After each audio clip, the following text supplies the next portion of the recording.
Bencana alam adalah bencana yang diakibatkan oleh peristiwa atau serangkaian peristiwa yang disebabkan oleh alam. Bencana alam berupa gempa bumi, tsunami, gunung meletus, banjir, kekeringan, angin topan, dan tanah longsor.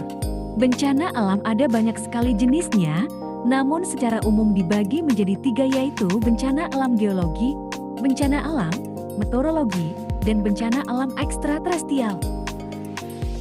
Salah satunya adalah tanah longsor.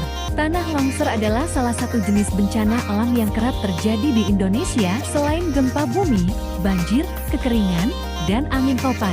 Pengertian tanah longsor adalah perpindahan material pembentuk lereng berupa batuan, bahan rombakan, tanah, ataupun campuran.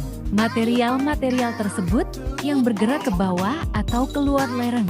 Peristiwa tanah longsor dapat terjadi apabila air yang meresap ke dalam tanah menyebabkan bobot tanah bertambah, kemudian menembus sampai ke bidang gelincir, hingga menyebabkannya bergerak keluar lereng.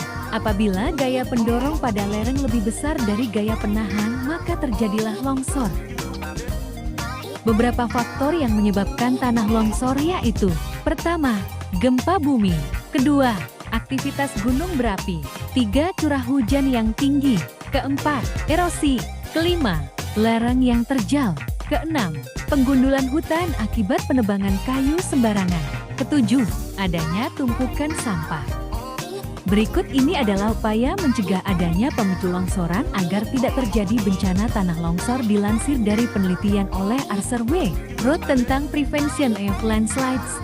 Yang pertama, pembuangan dan penggantian material. Setiap tanah memiliki struktur tanah yang berbeda-beda.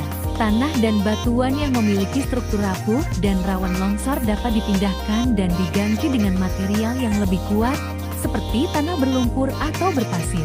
Yang kedua, memperbaiki drainase permukaan dan bawah permukaan tanah. Karena air merupakan faktor utama terjadinya tanah longsor, perbaikan drainase di permukaan dan bawah permukaan di lokasi dapat meningkatkan stabilitas lereng yang rawan longsor.